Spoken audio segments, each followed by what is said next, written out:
Good morning. You know, as John was announcing about the roof project that we're going to do to that building next door to the church we worked on, I wanted to fill you in a little bit about that because it's so neat what happened. When we were there looking at the church, of course, we saw that roof, and if you were there, you saw it's sagging between the trusses, and we knew of the organization that wants crisis relief that comes in and helps with those kinds of projects, but they will take care of all of the labor. But they don't, they like to raise the money to pay for the materials to do the project. And so there's some concern about that. And they came and looked at it and said it would probably be about $8,000 in materials to be able to replace that roof. And come to find out, the owner of the home has been saving up. He's got about $4,000 saved and hasn't been able to have it done because, as you know, to replace an entire roof with labor and everything is way more than $4,000. But that's what he had saved. But you gave so generously to the beautification project of that church. And when we took up our special love offering last week or 2 weeks ago for supplies, we had enough to buy the supplies, and we had about $2,200 left over. So we gave that $2,200 to that project. So that puts them at about $6,600. And then I was talking with Bishop Bennett, and their church is going to kick in the rest of that. So that money's been able to come in, and they're going to be able to do that project. So again, yeah, it's really cool that that's happened. So thank you, and if you want to help, you just have to call that number that was given, or you'll see it in the bulletin, and they'll be happy to let you come along and assist them. They'll have the professionals up doing their thing, but we'll be the grunts. But that's okay. We can be grunts for Jesus, carrying stuff up and down and helping with that. So I don't know that they want, 75 people out there at once, but if you call, they'll try to coordinate that, and you can be involved in helping with meals or with prayer or with doing physical labor on that job. So this whole thing that we've been doing still has a life. It's still going on. Last weekend, as we had the Holy Temple here and Bishop Bennett preached, wasn't that just absolutely outstanding? It was just incredible. I told him, I said, I just want to quit my church and go to yours, man. That was just fantastic. But I told him, I saw him yesterday, and I said, Bishop, our people are just still talking about how fantastic that was. And he says, well, our people are talking about it too because they just loved you, and they want to come back and they want to do it again. And I said, absolutely. So yesterday, I got invited, a week ago, Bishop Bennett had invited me to their denominational meeting was going on in Trotwood, and they were bringing representatives from churches all over the area, from Cincinnati to over to Beaver Creek to Richmond and Englewood, and they were coming together and they were having their denominational meeting, and they set aside the afternoon to talk about race relations and trying to build bridges instead of walls. And Bishop Bennett was putting together a panel of pastors and leaders to come and speak to an audience and then take questions from the audience. And so he invited me to come and be a part of that. And so I was privileged to go. And I went yesterday. I was literally the only white person in the room. So that was interesting. But they were incredibly gracious to me. And I sat in a row. There was 4 of us who were on this panel. And you heard Bishop Bennett preach, and man, that dude can preach. But I discovered that everybody in there can preach, because every time they asked a question, every guy that was before me, he didn't just answer a question, he preached a sermon. I mean, it was a 25-minute, and it was just like Bishop Bennett. I mean, they just all grew up knowing how to do that, evidently. And then it would come to me, and I just kind of answer the question and be done, But they, yeah, they could tell I was not one of them. But We got talking at the end of it, and I kind of went on a limb, and they were asking, what can we do moving forward? How can we do more than just, because the big theme was, as you know, Bishop Bennett's nephew was shot twice in the stomach and killed. Graduating from high school, he was going to go play football in college and was in the wrong place at the wrong time. Turns out the guy that shot him was white. And the guy that shot him has been posting on Facebook calling him the N-word and bragging about everything he's done, just incredibly racist. And they were talking yesterday about the need to not retaliate, the need to show grace, the need to show love to those who hurt them. And in the question and answer time, a woman stood up. She said, I've been in the church for some 5 decades, and she said, I agree with your message, pastors. She was talking to these gentlemen. She said, I agree with your message that we need to not retaliate, we need to love and forgive, but I've been hearing that for 5 decades.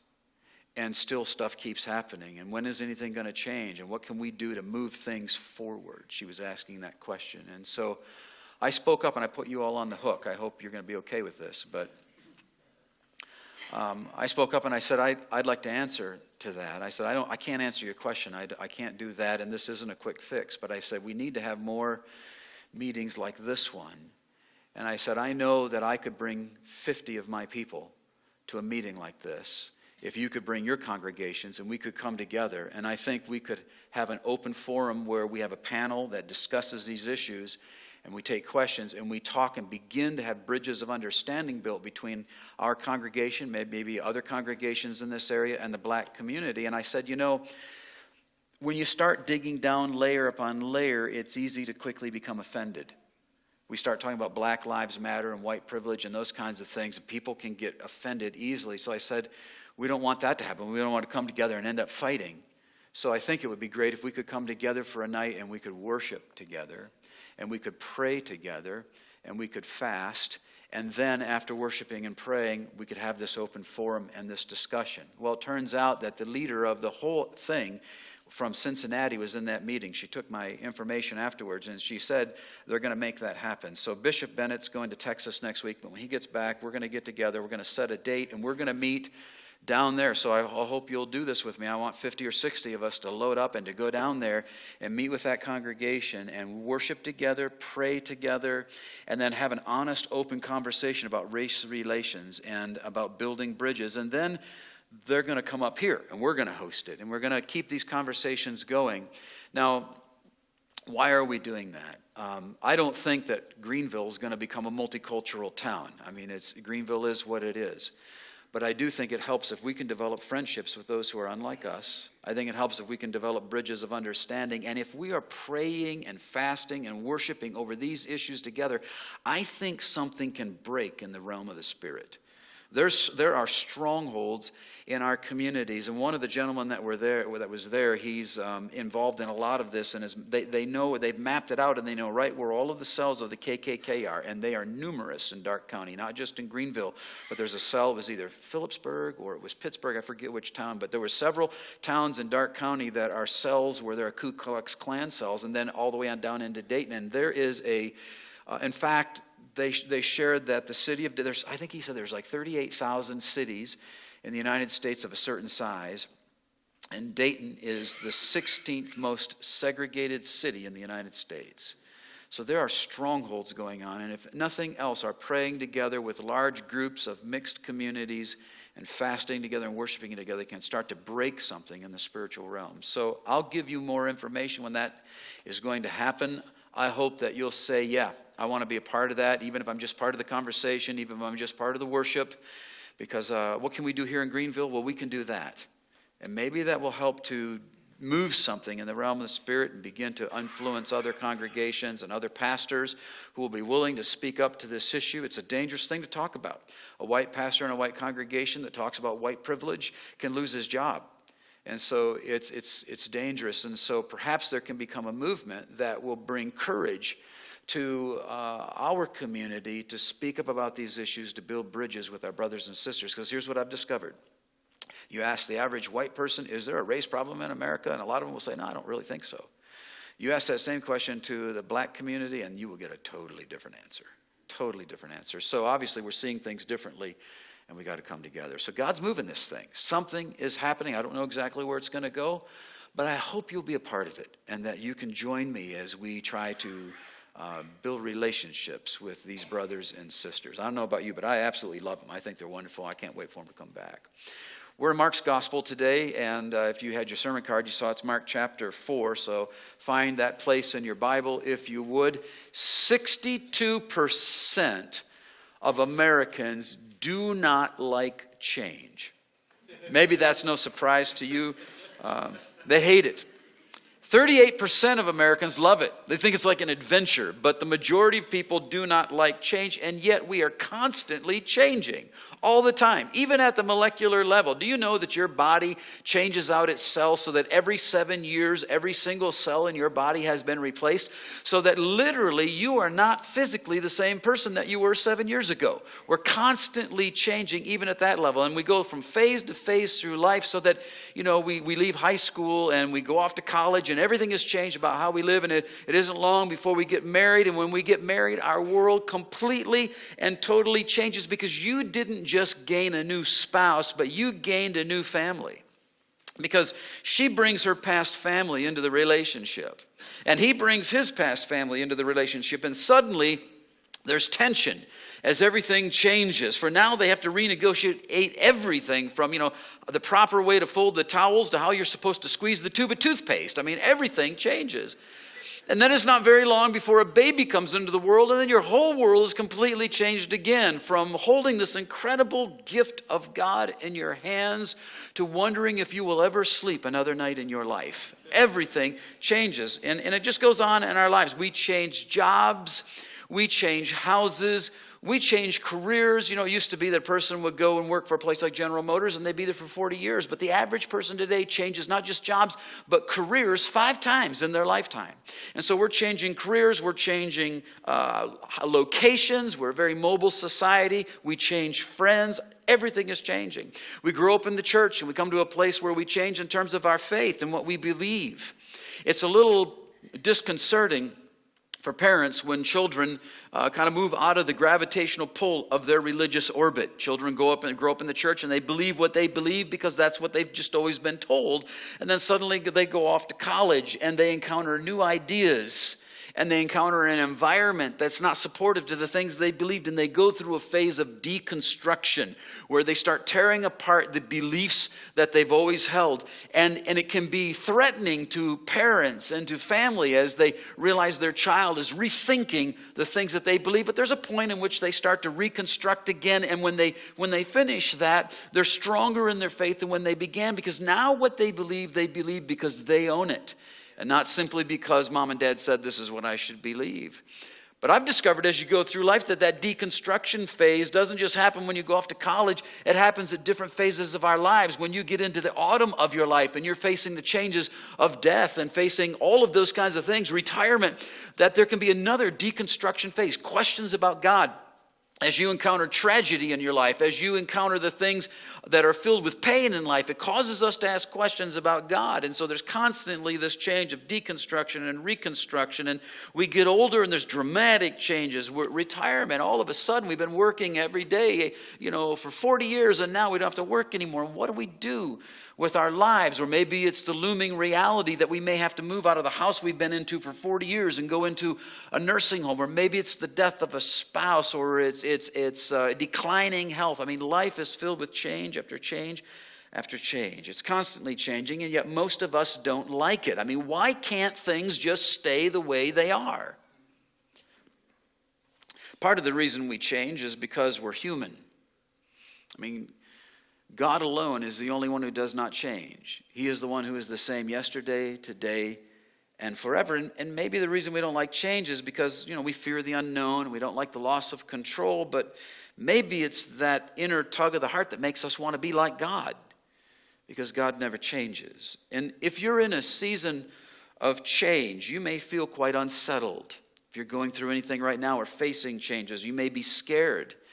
You may be angry or confused. And today's story that we're going to look at may not help you like change any more than you already do. If you don't like change, that's probably not going to change. You're probably not going to like it. But it may give you some hope as to what God can do in the midst of the change. And so I want you to look with me in Mark chapter 4, verse 35. It says, "On that day, when evening came, he said to them, 'Let us go over to the other side.' Leaving the crowd, they took him along with them in the boat, just as he was. And other boats were with him. And there arose a fierce gale of wind, and the waves were breaking over the boat so much that the boat was already filling up. Jesus himself was in the stern, asleep on the cushion. And they woke him and said to him, "Teacher, do you not care that we are perishing?" He got up and rebuked the wind and said to the sea, "Hush, be still." And the wind died down and it became perfectly calm. And he said to them, "Why are you afraid? Do you still have no faith?" And they became very much afraid and said to one another, "Who then is this, that even the wind and the sea obey him?" Jesus has been teaching massive crowds. Everywhere he's gone, he's flocked with people. He heals any and every disease that he encounters. He casts demons out of those who have been traumatized and imprisoned in demonic strongholds. The crowds were so large that they were pressing against him, and on this occasion he literally got into a boat and pushed out a little ways from shore so that he could put some distance between him and the people just to be able to speak to them. And he spoke all day. The previous paragraphs before this story go through some of his parables that he told, story after story after story. And finally, when he was done at the end of the day, he was physically exhausted, so tired that he didn't even get out of the boat. The disciples joined him just as he was in the boat, and they pushed away. And the very first thing that Jesus said to his disciples was, "Let us go over to the other side." What did that mean to his disciples? Let us go over to the other side. We might think, well, duh, just get in and go over to the other side. But Mark indicates, as you read the gospel, that they were ministering in Capernaum. And if you look at a map of the Lake Galilee, it's really a lake. It's not a sea, even though it's called the Sea of Galilee. Directly across from Capernaum is Gennesaret. And Gennesaret is a place that they wouldn't typically go. Gennesaret is Gentile territory. They're in Jewish territory now. On the other side, that's where the Gentiles live. It's on that other side that they would consider that a place that's unclean, that they couldn't even step foot on there without being contaminated. Over on that other side is the place where there is the demonic, even though they had demon possession on their own side. On that other side is the pagan. On that other side is the world. Jews don't go over there because they don't mix with Gentiles. They stay separated from them. And therefore, that other side is unfamiliar territory because most likely the disciples who lived on this lake and fished on this lake had never stepped foot on the shores of Gennesaret. They had never gone into that territory. And so this represents new ground for them. It's where the mission lies. It's where Jesus wants them to go. And yet it represents new encounters. And so the other side represents change. He wants them to experience change, to go to the other side. So the disciples were traveling toward change. And while navigating that change, they encountered a storm in the middle of the night. And it was a storm that took these experienced professional fishermen and frightened them to the point that they thought that they were going to die. Now, this lake is 13 miles by 8 miles in size. So it's not, like the Great Lakes, but it's a unique lake because it sits at 700 feet below sea level. And it's surrounded by hills on all sides, and behind those hills are larger mountains. And so we have some mountains on the outside that are Mount Hermon, for example, which is snow-capped year-round. And it creates this bowl, and with the lake being at 700 feet below sea level, it's hot at the surface. And yet you've got snow-capped Mount Hermon, and because of the bowl shape, it just channels the winds down into this lake. And when those cold winds hit the warm winds at 700 feet below sea level, it generates huge storms. And so these disciples are in this boat. A typical fishing boat was about 26 feet long. It was estimated that it could seat between 12 to 15 people in it. We actually have a good idea of what they look like because a few years ago, probably more than 15 now, the level of water in the lake was low because of a drought, and they found a boat stuck in the mud that they had not seen before, and they excavated that boat, and they put it on display, and it dates back to about 40 BC, from that period of time until about 4 AD. And so it's right at the time, roughly, when Jesus would have been alive. So they saw it and they recognized the kind of boat it was. It was a fishing boat that would have been used on that particular lake. So they know about the size of it. So they're in this about 26-foot-long boat with a violent storm, and waves are crashing over it, and these disciples in the middle of the night literally think that they are going to die while they're in the midst of that. They are in the middle of a great chaos. Now, Jesus didn't cause the chaos, but he did order them to go to the other side, knowing that the chaos would come. Change, going over to the other side, always involves chaos. But God orders us to the other side anyway, because what is accomplished in the chaos is necessary for what we're going to encounter on the other side. Now I want to say that again, because that is super important to what I'm going to tell you today. Change always involves chaos. And God orders us to the other side anyways, knowing that the chaos is going to come, because what is accomplished in the chaos is necessary for what we will encounter on the other side. If you want to be ready for the Gennesaret that God has for you on the other side, then you have to go through the chaos of change. Because between where you are and where God wants you to be, you have to encounter the chaos of the storm, because only that can prepare you for what is ahead. And that's because there are certain things that happen in the chaos that cannot happen anywhere else. And that's what this story is about.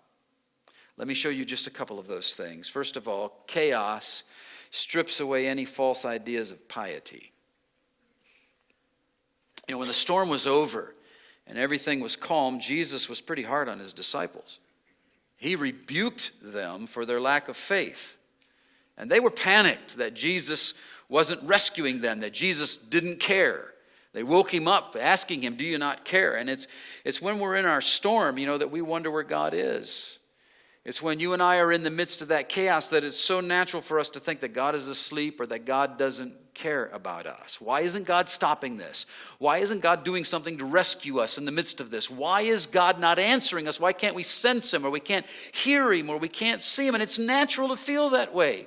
It doesn't hurt God's feelings when you feel that way. In fact, the psalmist wrote these words in Psalm 22, my God, why have you forsaken me?"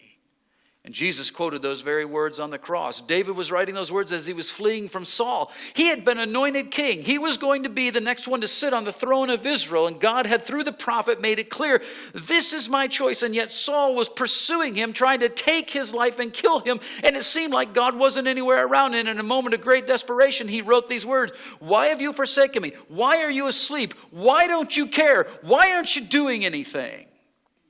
And that's what we cry when we're in the midst of the storm. It's a natural thing for us to go through that. But Jesus, his silence doesn't mean that he doesn't care. It means that he's not panicked over the storm. When the disciples get to the other side, they're going to encounter legion. This story will run right into them getting out of the boat, and there's a guy who is living in the cemetery who's been chained up and sequestered from the rest of the community because he is filled with demons. And he is so violent that he's able to break the chains with his hands. He's naked, he strips his clothes off, and they're just leaving him out there. And suddenly they encounter this man. And if you read the story, when he sees Jesus, there's an altercation between the two of them, and Jesus is going to cast the demon out of this guy, and he asks the guy his name, and it's the demon that answers instead of the man, and the demon says, "We are legion, for we are many." And the word legion is a Roman word that represents a group of soldiers in the Roman army of about 2,000 soldiers. So some have estimated there could be as many as 2,000 demons inside of this guy. So violent and strong, almost supernatural. And the demons begged Jesus not to send them into the abyss. And so there's a herd of swine. That's why another reason we know it's Gentile territory, because Jews don't raise pigs. But there's a herd of swine, and Jesus sends the demons into the swine, and they rush down into the sea, and they die. So when the disciples get to the other side, when they get to Gennesaret, they are going to encounter legion. And when they encounter legion, they can't have any false sense of pride. They can't depend upon themselves. They can't operate in any kind of feeble faith. Those things have to be stripped away. And the chaos of the storm strips you down to where you don't place your confidence in yourself. See, the disciples thought they were operating in faith. They thought that they were doing what they should have done, that they were the kind of believers that they needed to be, because previous to this experience, we read earlier in Mark that Jesus had sent them out to preach, and they were healing people, and they even cast out some demons under the power of God. So in their minds, they were set to go, but he realized that they indeed were not. In fact, what happens when you get into the storm is that it exposes what's really going on in your heart. And you see this in the Greek. You don't see this in the English, because the English translators are trying to be sensitive to the people who are reading it. Because when Mark records this story, and when they say, "Who is this man?"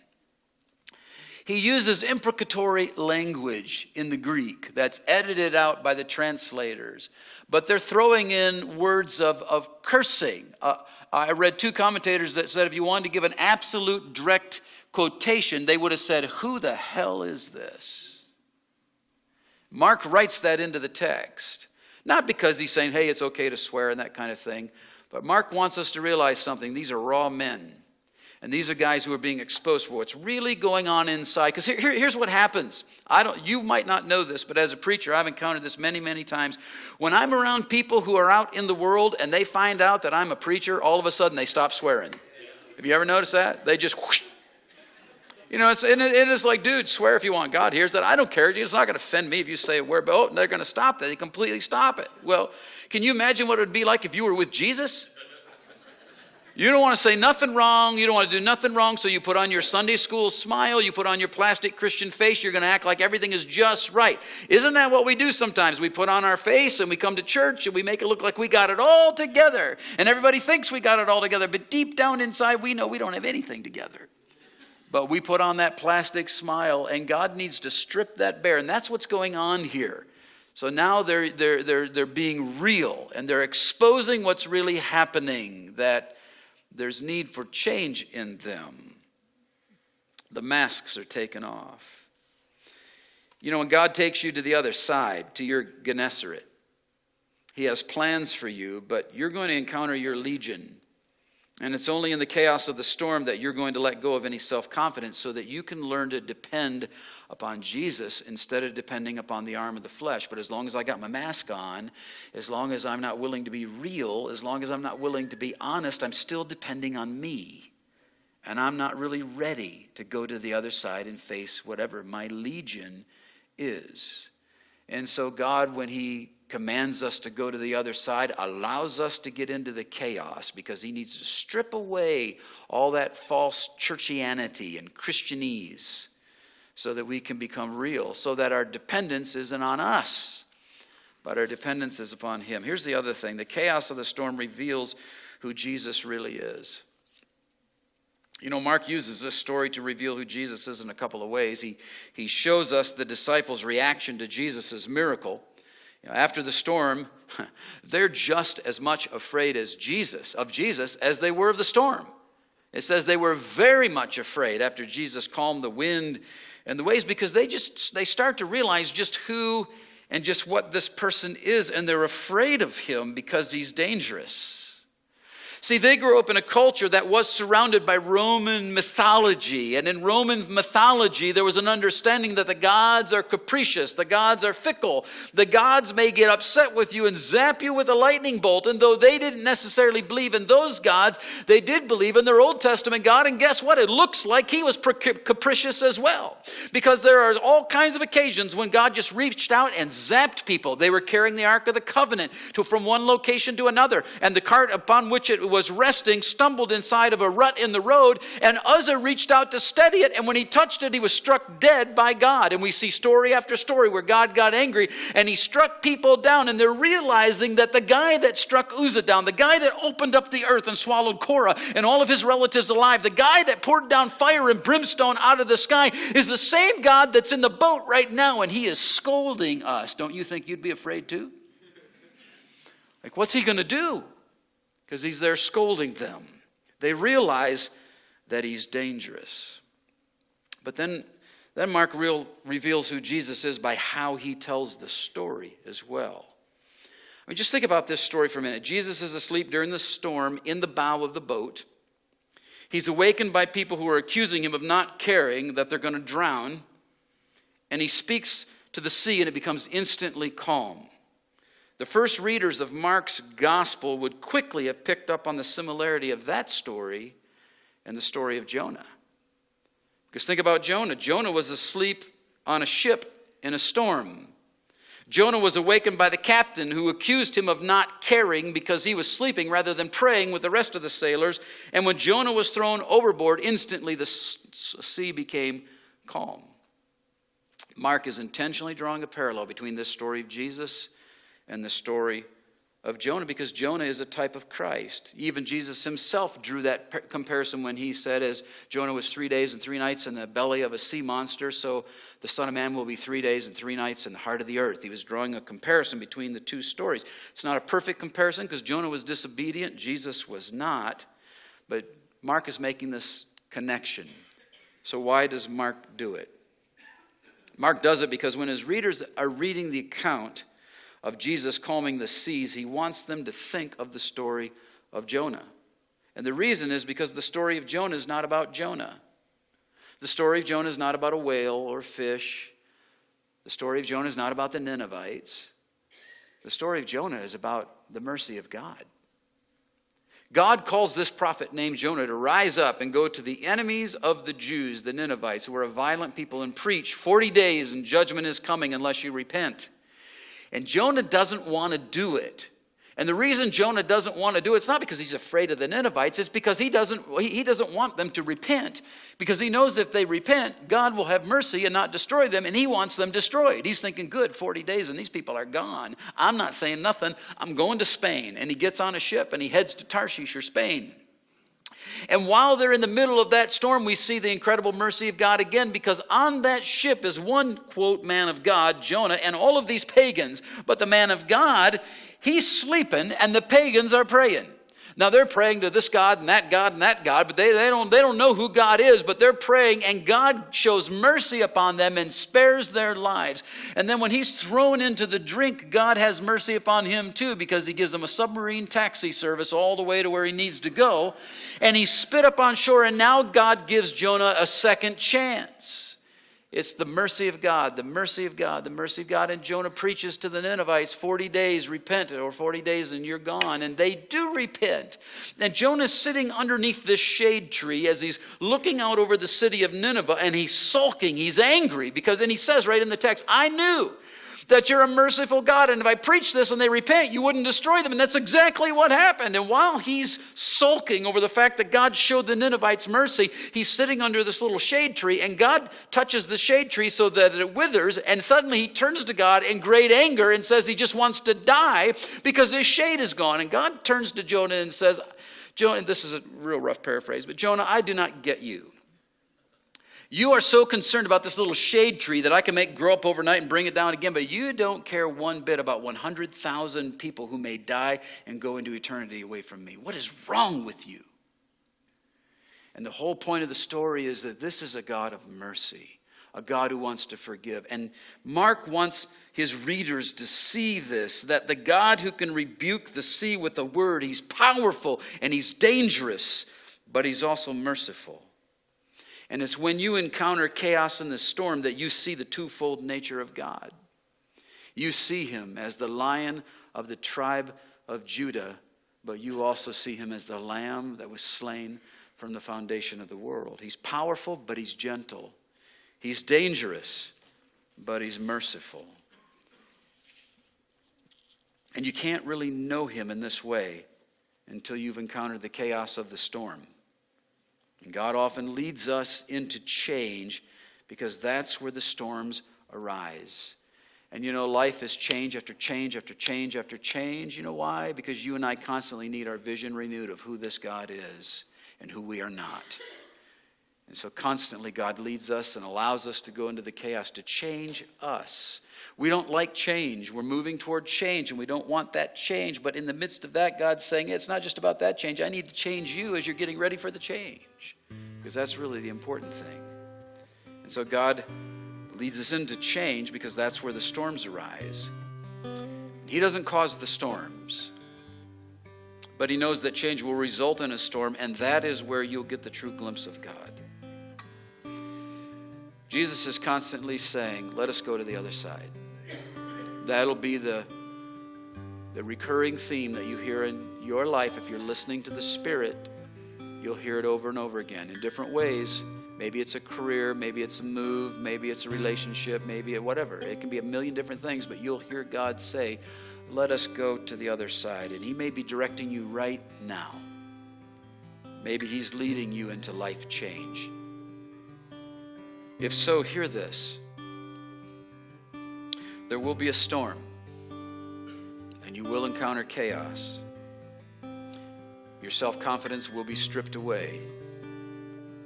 But you will also see the power of God, and you'll see the mercy of God.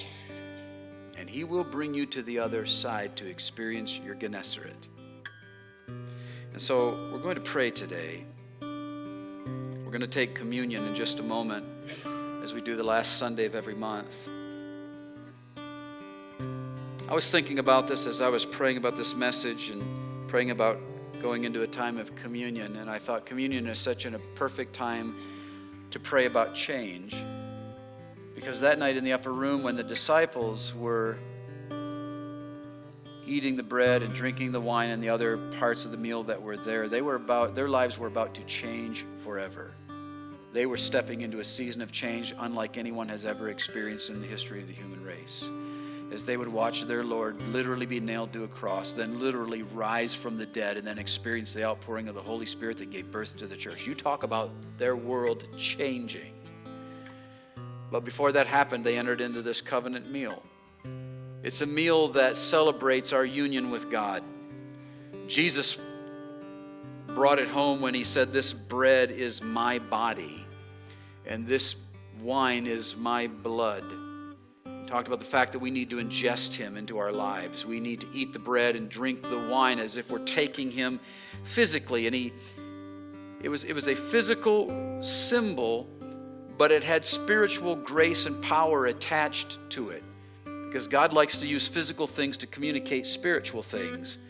That's why Jesus Himself became flesh and blood. He became human. And so He was bringing those two ideas together and saying, when you eat this bread, when you drink this cup, you're saying yes to the offer of relationship with me. You're saying, yes, Lord, I want you in my life. As I bring this bread and juice into my belly, I literally want you in every part of my life, because I want to be your follower. And so today, when we take communion, we have an open communion. You don't have to be a member of the church to take communion, a member of this local Wesleyan church, but you do need to be a member of the universal church of Jesus Christ. If you don't have a relationship with the Lord, just pass the plate, and that'll be fine. If you're in that place, though, and you're sensing that this is the day that you'd like to be in relationship with Him, then you can take that bread and you can take that wine, and that's a physical act whereby you say, I repent and I want to receive Jesus into my life. And it's appropriate for you to do that. But here's what I want us to do. We're going to sing in just a moment, and when the elements are being passed out, just hold on to them until we all have them. But I want us to pray three things as we're saying it. We're surrendering ourselves to the Lord and taking communion. And here's the prayer, and I'll reiterate it again before we eat and drink together. But the prayer would be, Lord, number one, help me to trust you in the storm. If you seem like you're asleep, if it seems like you're not there, help me to trust you even though I can't see you. And Lord, let me know that you are there. And then, Lord, work in me so that I'm ready for what I encounter when I get to the other side, whatever that may be. The ushers are going to come and start passing out the elements. John's going to lead us in song. Let's worship in song together. Hold on to the juice and the bread, and I'll instruct you when we all have it in our hands.